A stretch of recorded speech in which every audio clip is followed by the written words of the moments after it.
Menjadi seorang sosok pahlawan, Soekarno memang tidak bisa dipisahkan dari perjalanan bangsa ini untuk meraih kemerdekaan. Seiring perjalanannya menjadi presiden pertama dengan masa jabatan paling lama, Soekarno yang terkenal dengan kemampuan pidatonya yang luar biasa berhasil menggetarkan penjajah dengan kalimat-kalimat sakti yang mengandung kekuatan. Tak heran jika dirinya dijuluki singa podium. Pidato yang ia sampaikan dengan lugas dan tegas. Kalimat-kalimat penyemangat itu berhasil membawa Indonesia menuju puncak kemerdekaan. Apa saja ucapan-ucapan Soekarno tersebut? Simak dalam polemik kali ini.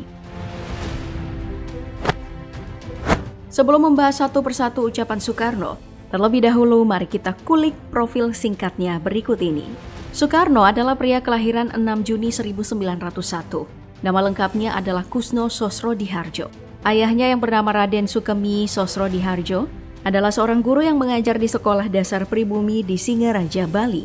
Dari kesibukannya sebagai seorang guru itulah, Raden Sukemi bertemu dengan Ida Ayu Nyoman Rai, ibu dari Soekarno.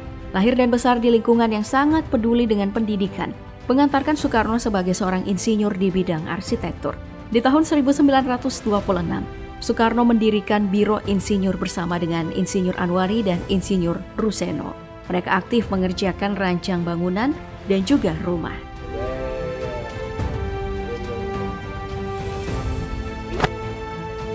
Selain mengembangkan sayapnya di bidang arsitektur, Soekarno juga banyak mengikuti organisasi dan memulai karir politiknya.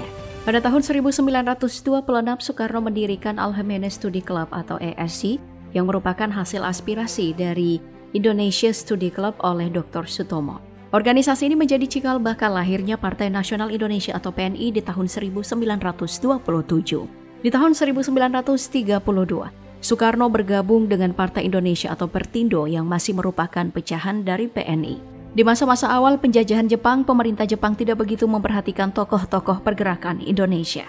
Barulah setelahnya Jepang mulai mendekati tokoh-tokoh seperti Soekarno, Muhammad Hatta, dan yang lainnya untuk dimanfaatkan dalam organisasi untuk menarik hati bangsa Indonesia. Selang beberapa tahun kemudian, Soekarno bersama dengan tokoh pergerakan lainnya mulai mempersiapkan kemerdekaan Republik Indonesia dibantu dengan pemerintahan Jepang. Setelah kemerdekaan Indonesia di tanggal 17 Agustus 1945, Soekarno terpilih sebagai presiden dari Muhammad Hatta sebagai wakilnya.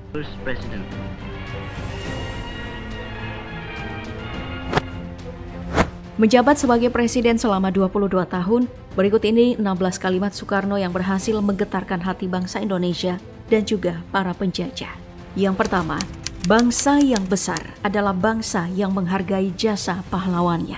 Tidak seorang pun yang menghitung-hitung berapa untung yang kudapat nanti dari republik ini, jikalau aku berjuang dan berkorban untuk mempertahankannya. Ini merupakan pidato HUT Proklamasi 1956 dari Bung Karno. Lalu yang ketiga, jadikan deritaku ini sebagai kesaksian bahwa kekuasaan seorang presiden sekalipun ada batasnya, karena kekuasaan yang langgeng hanyalah kekuasaan rakyat, dan di atas segalanya adalah kekuasaan Tuhan yang Maha Esa. Pidato Hari Pahlawan 10 November 1961. Keempat, apabila di dalam diri seseorang masih ada rasa malu dan takut untuk berbuat suatu kebaikan, maka jaminan bagi orang tersebut adalah tidak akan bertemu ia dengan kemajuan selangkah pun. Kelima, ini yang paling sering kita dengar nih. Berikan aku 1000 orang tua, niscaya ku cabut Semeru dari akarnya. Berikan aku 10 pemuda, niscaya akan kuguncangkan dunia. Yang keenam, perjuanganku itu lebih mudah karena mengusir penjajah, tapi perjuanganmu akan lebih sulit karena melawan bangsamu sendiri. Ketujuh, bangsa yang tidak percaya kepada kekuatan dirinya sebagai suatu bangsa tidak dapat berdiri sebagai suatu bangsa yang merdeka. Kedelapan, bangunlah satu dunia di mana semua bangsa hidup damai dan persaudaraan. Kesembilan, kita belum hidup dalam sinar bulan purnama. Kita masih hidup di masa pancaroba. Tetaplah bersemangat elang Raja Wali. Pidato HUT Proklamasi 1949. Lanjut, janganlah mengira kita semua sudah cukup berjasa dengan segitiga berwarna. Selama masih ada ratap tangis di gubuk-gubuk, pekerjaan kita selesai. Berjuanglah terus dengan mengucurkan sebanyak-banyaknya keringatmu. Pidato HUT Proklamasi 1950. Yang ke-11, firman Tuhan inilah gitaku. Firman Tuhan inilah harus menjadi gitamu. Innallahu la yughayyiru ma biqaumin hatta yughayyiru ma bianfusihim, yang artinya Tuhan tidak mengubah nasibnya suatu bangsa sebelum bangsa itu merubah nasibnya. Pidato HUT Proklamasi 1964. Yang ke-12, Pidato HUT Proklamasi 1966. Janganlah melihat ke masa depan dengan mata buta. Masa yang lampau adalah berguna sekali untuk menjadi kaca benggala daripada masa yang akan datang. Pidato HUT Proklamasi 1966 dari Soekarno berikutnya adalah, apakah kelemahan kita ialah kita kurang percaya diri sebagai bangsa, sehingga kita menjadi bangsa penjiplak ke luar negeri, kurang mempercayai satu sama lain, padahal kita ini asalnya adalah rakyat gotong royong. Yang ke-14, aku lebih suka lukisan samudera bergelombangnya, memukul, menggebu-gebu, daripada lukisan sawah yang adem ayem tentram. Kadio siniramu ayu sewindu lawase.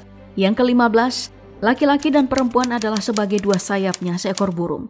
Jika dua sayap sama kuatnya, maka terbanglah burung itu sampai ke puncak yang setinggi-tingginya. Jika patah daripada dua sayap itu, maka tidak dapatlah terbang burung itu sama sekali. Sarinah halaman 17/18 Bung Karno. Lalu yang ke-16, berikan aku 1000 anak muda, maka aku akan memindahkan gunung. Tapi berikan aku 10 pemuda yang cinta tanah air, maka aku akan mengguncang dunia. Selain 16 potongan pidato Soekarno tersebut, dirinya juga banyak menggugah semangat rakyat melalui pidatonya yang berapi-api. Contohnya, sebuah video yang diunggah akun YouTube Arsip Nasional RI yang berjudul Membangun Dunia Kembali atau To Build the World of New. Soekarno penuh semangat dan berapi-api menyuarakan kalimat-kalimatnya yang magis dalam memperkenalkan konsep Pancasila kepada dunia di hadapan sidang umum PBB ke-15 di New York, Amerika Serikat pada tanggal 30 September 1960 saat itu. Jadi, berbicara tentang Pancasila di hadapan tuan-tuan, saya mengemukakan intisari dari peradaban kami selama 2000 tahun. Apakah 5 sendi itu? Ia sangat sederhana. Pertama, ketuhanan yang Maha Esa. Kedua, nasionalisme. Ketiga, internasionalisme. Keempat, demokrasi. Dan yang kelima, keadilan sosial.